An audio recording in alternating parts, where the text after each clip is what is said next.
always Anthony Joshua was the name. Why Tony Bellew? Because Tony Bellew was actually willing to get in the ring with me. You know, you can scream and shout for all these other fighters. You know, there's a lot of fighters out there currently saying they want to fight me, but when it actually comes time to doing what the contract says and actually getting in the ring, they're not that brave. So, you know, for all of Tony Bellew's faults, he's actually here today. He's actually accepted the deal that's on the table, and he's going to get in the ring and fight. So I don't give the guy that much credit, but I've got to give him credit for putting himself actually on the line and doing something that he said he was going to do. I see there's too many guys out there screaming and shouting, but when it really comes down to the crunch, they can't back it up. Since Tony mentioned you come back for the money, what's your response back to that? Well, is he fighting for free? Is he taking the fight for the money, or is he taking it for the glory? You know, I've been the heavyweight champion of the world in the past, and I want to be the heavyweight champion again. And I'm not getting a world title shot in the next few months, so why not get in there with Tony Bellew, a fight that the fans genuinely want to see, and you know, have a nice marking time fight. You know, it's broke records already. You know, the O2 Arena, it's the highest grossing fight the O2 Arena has ever staged. And you know, Anthony Joshua's had his last 3 fights there, the world title fights. This is a non-title fight. This is what happens when I come to the table. And Eddie Hearn is realising that now. You know, so it's a co-promotion as well. Although he'd like it to be all about the Eddie Hearn show, it's all about me. I'm promoting it. It's a co-promotion, which he's getting a smaller share of.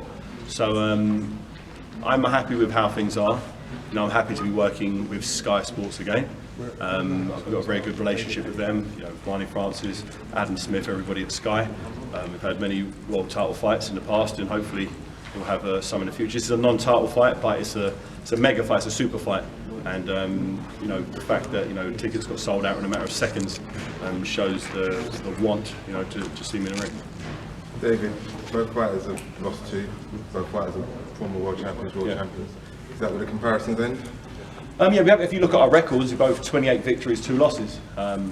So I definitely feel we don't have too many similarities. He's a cruiserweight who won a vacant title in his home turf on his own promotion, on his own promoter's event. You know, I won my title by fighting on a Don King promotion. He went to purse bids. I won $150,000 for that. You know, I was fighting a guy who had beaten every fighter he'd faced in the last 10 years, and I did it the hard way. You know, and that's where the parallels start to differ. Although we are both technically on paper, we both had the WBC title. He beat a guy who'd never, you know, fought for a world title before. You know, so had he become the champion, fighting a guy who's never won a world title, but technically he's still a WBC champion. So credit for him to do that. He got in the ring, got knocked down, showed heart, showed balls to come back and win that fight in a fight that many people said he didn't have a chance to win. So I have to give that guy credit. Same thing when I won the WBC title. I got knocked down, I got back up and came to win. Well, the guy I fought was the current champion. He had the IBF, WBC, WBA titles and the Ring Magazine title. So he had all the titles at one stage. So that's who I went after.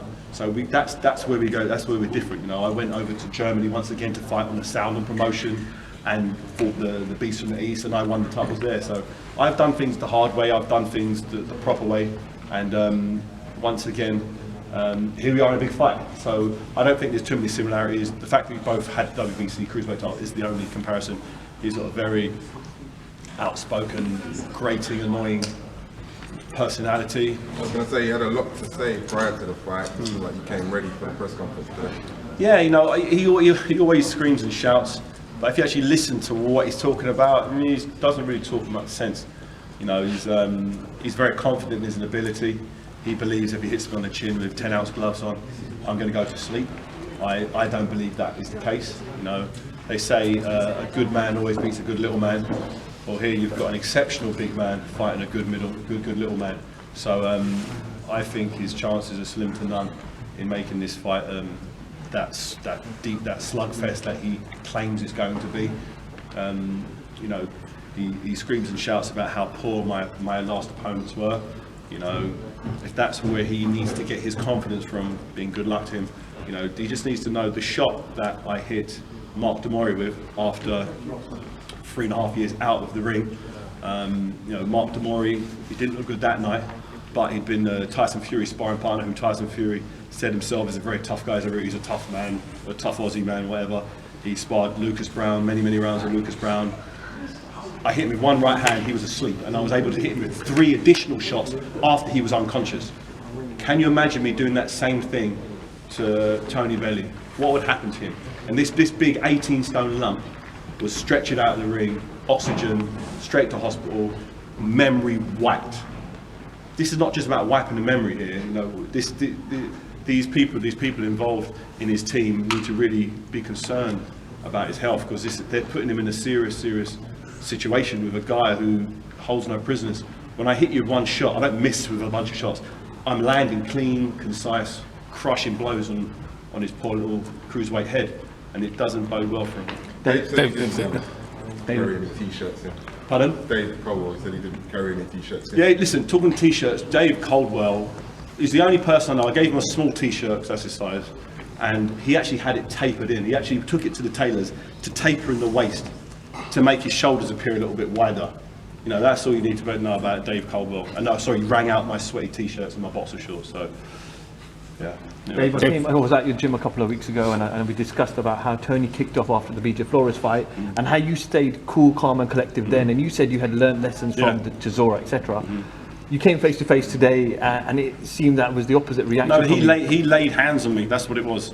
No, I was not going to do anything. I was there to do the face to face. He then gets into my space, which I really don't like. I don't like being in that position, because it's like, if it kicks off, it kicks off. And in hindsight, we should have had a few more security between us. But I thought, you know, after all that's been said, you know, I know the British Boxing Board of Control won't be happy with that. They actually said, you know, keep it clean, guys. Don't, you know, kick off. But it wasn't that bad, to be honest. You know, he pushed me and I gave him a little clip around the ear. I think that's all it was. You know, there was no blood drawn, there was no tripods getting wielded. So, but I got a little flavour for it. You know, I got to look at him. I've never been that close to him before, to be honest. So I got to have a look into his eyes. And to be honest, I didn't see any fear. I thought I'd see a little bit of fear in there, but credit to him, I think he believes he's going to win this fight. You know, which can only make it more entertaining for the fans. Sure. And also, David, when Tony Bellew, prior to you speaking about Tony Bellew, it looks like you had a bit of an agenda against Eddie Hearn. What's going on there? Is that personal? Not personal. I'm just sick of him constantly screaming and shouting. You know, he's supposed to be promoting his fighters. It's not the Eddie Hearn show. It's the Haye Bellew show. Why was he narrating that? We're both co-promoters in this event. You know, I'm actually getting more of a share of this fight. This is more my promotion than his promotion. You know, I sat with Sky Sport, I suppose Barney Francis Sky. We worked out the deal. So why he feels it's like me going there, taking the mic and start interviewing everybody. I wouldn't do that. This is Adam Smith's job. This is what Adam Smith was there for. He's there from Sky. They're screening this fight. He should be the one asking the questions. He's a professional at doing it. Why Eddie feels he needs to take the mic and start asking questions, he just wants airtime. That's all he wants, airtime. If you look at Katie Taylor's interview after her first pro fight, I was really interested in listening to what she had to say. She got cut short by Eddie. Why? He's there to fan the flame of his fighters, not there to barge them out of the way and just, it's the Eddie Hearn show, yeah, look at me, yeah, I've got a new Bentley, yeah. Just, who cares, you know? Can you imagine Barry Hearn, his father, who's one of the best British boxing promoters of all time, doing that? No, he got Nassim Hamid, he had Chris Eubank, massive personalities. He just put them up front and let them say what they needed to say, and that sold the fight. It wasn't down to him. So hopefully after this fight, he'll realise. Take a backward seat, let Bellew say his piece, let me say my piece. You're there to promote the fight, you know, book the venues, do all the little bits and pieces, tickets and all this. Shut up. That's all you've got to do. And let the fight. Me and Bellew can speak enough for ourselves. We don't need him piping up the whole time. So hopefully after this fight, you'll realise, you might watch it back and think, sometimes the truth hurts. I can see it in his face. He was thinking, maybe he's right. And everyone there was laughing because they all knew it was the truth. Look how many interviews he does just in his car driving. Hey, yeah, blah, blah, blah, blah, blah. Why does he do that? Wait until you have something to say, to announce, and then announce it. Plain and simple. David, to go to Anthony Joshua, is that what? I'm in boxing for the biggest possible fights, and that for me is the biggest possible fight. You know, Anthony Joshua, great character, you know, very good fighter, but I don't believe he has, you know, the skill set to deal with what I bring to the table. He's fighting Molina. He's fighting Molina for a reason. There's many people he could have fought, but he's fighting someone who's been knocked out by Chris Arreola in 1 round, by Deontay Wilder, who broke his hand in that fight. So I think the time now is for him to step his game up, and I'm really happy if that fight with Klitschko gets made, because I believe it's a fight he'll win, and it'll mean that he adds another title to his existing IBF, which would, if and when I do fight him, it'll make the fight that much bigger. But in an ideal world, if you ask any fight fan in the heavyweight division who do you want to see fight, they'll say myself and Anthony Joshua. So hopefully Sky, who've invested a hell of a lot of money into Anthony Joshua, I think they paid Charles Martin like £5 million or something to get that title. It was crazy money, but they bankrolled it because they knew there was money to be earned from it. Like now, they're earning money from this Molina fight. Yeah. So hopefully they'll say, all right, Eddie, time to let your boy off the leash now. So we're going to have to put you against someone who punches back a bit.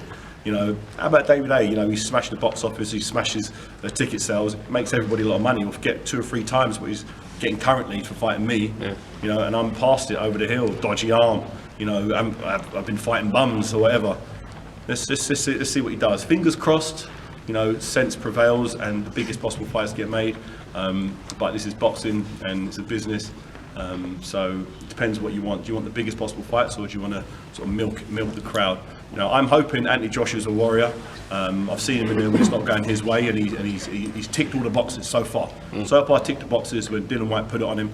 Well, Dylan White's the only guy who's actually thrown punches back at him with some intent, and he passed the test. He passed a little gut check there, so it's good to see that. But there's Dylan White throwing punches and then me throwing punches, 2 completely different sports.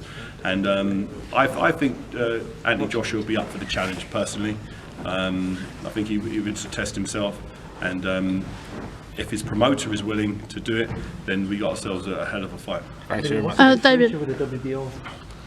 Nothing. They've you got Ruiz fighting Parker, so we'll have to see after that fight. I think they're fighting December the 10th. Yeah, so after that fight, then I think we've got to negotiate something. But I'm not worrying about that fight until after this Bellew What fight. do you make of Parker then, his upcoming prospect? He's fighting for a world title now. What do you make of him as a fighter? Yeah, he's good. Him and Andy Ruiz, both very good prospects, both undefeated, unbeaten. They haven't fought the best opponents out there yet, but no worse than any other prospect or any other of the heavyweights at the time. So I think we'll know a little bit more about both of them after this fight, as it's the first time they're in a fight against someone unbeaten and someone who's coming to win. So they're both prospects currently, but these prospects, one of them are going to have the WBA title soon. So let's hope it causes a stir. Let's hope it gets. I haven't heard too much hype about it just yet. Hopefully, as it gets closer to the fight, it will build up. Because the bigger that fight is, the better it is. And I don't really want it to go under the radar like it currently is. So hopefully, fingers crossed, that they'll start screaming and shouting, and it will sort of capture. I'm not sure if it's even getting screened in England, is it? I haven't seen any. Box Nation, I think. Box Nation, have got it, Nation. 2 more questions. David, just finally, what do you make on recent announcement? Lucas, sorry, what's that? Recent announcement made that Lucas Brown failed another drug test. What are your initial thoughts on that? I don't know. I think he'll get a fine, and he'll probably be allowed to box on. That's all I think it will be. He already failed already, and he had like a 6-month ban. But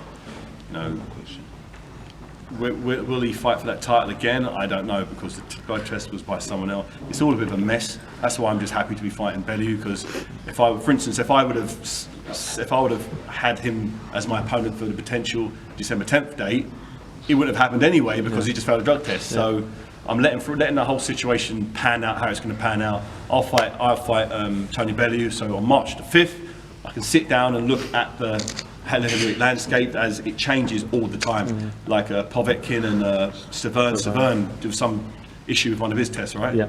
So, for instance, that might happen. I don't know. So let the heavyweight situation play out how it plays out. I'm gonna knock out Bellew, then March the 5th, sit down, see where the chips lay, and then sort of make my decision from there. Last question. Fight, David? Is it a fight that we still want? Listen, Briggs makes so much noise. I love that fight, but it has to be on pay-per-view for him to fight me. After this fight, it may be able to be on pay-per-view, so that fight might be able to happen then. But up until this point, it can't happen because he can't get the WBA title online, which he said he could get.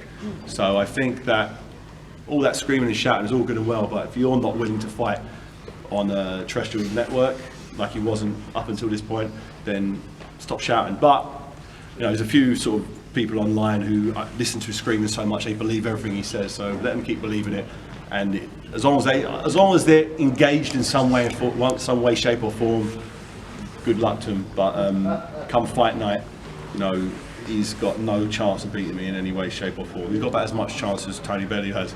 I'm just way too fast, way too agile, punch too hard. And if he thought he took a beating against Vitaly Klitschko, whew, he's going to get that times 10. You know, but someone's saying he might get a shot at the WBA title now as well. So great, if he can get that title, then it'd be a fight that I think I'd like that fight. I definitely like that fight because there's a few people online, particularly, who want to see that fight. So great. Thanks, guys. David. That's it. Sorry, guys. Bye, mate. Sorry about that.